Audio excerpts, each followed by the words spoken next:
रायपुर में महिला अपराध के खिलाफ आप ने किया एसपी कार्यालय का घेराव। एसपी कार्यालय के बाहर जमकर नारेबाजी हुई। रायपुर गैंगरेप के विरोध में आपका प्रदर्शन। एसपी कार्यालय के बाहर आप कार्यकर्ताओं ने जमकर नारेबाजी की। आप नेताओं ने एसपी को ज्ञापन सौंपा।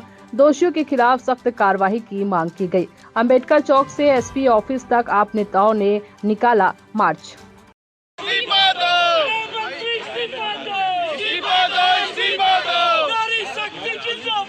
जिंदाबाद जिंदाबाद नारी शक्ति जिंदाबाद जिंदाबाद जिंदाबाद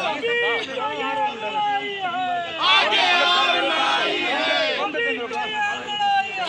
आगे और लड़ाई है नारी शक्ति जिंदाबाद जिंदाबाद जिंदाबाद नारी शक्ति जिंदाबाद जिंदाबाद जिंदाबाद महिलाओं का अपमान नहीं चलेगा नहीं चलेगा नहीं चलेगा। अधिकारियों को फांसी देना होगा देना होगा देना होगा।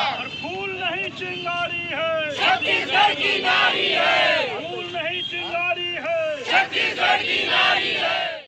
वो सरकार निकम्मी है वो सरकार निकम्मी है तो महिलाओं की सुरक्षा दे नहीं सकती वो सरकार निकम्मी है तो महिलाओं की सुरक्षा दे नहीं सकती वो सरकार निकम्मी है तो सरकार निकम्मी है वो सरकार निकम्मी है तो सरकार।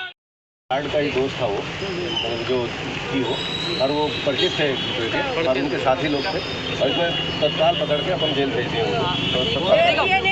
फ्रेंड है जो भी है बट कोई किसी का मॉडेस्टी को नहीं कर सकता ना। ये क्या फ्रेंड वो गलत हुआ ना इसलिए तो अपन कार्रवाई की जेल भेजी थी तत्काल। हमारे लड़के के दोस्तों आगे ना हो उसके लिए क्या कार्रवाई करेंगे। बिल्कुल लगातार इसमें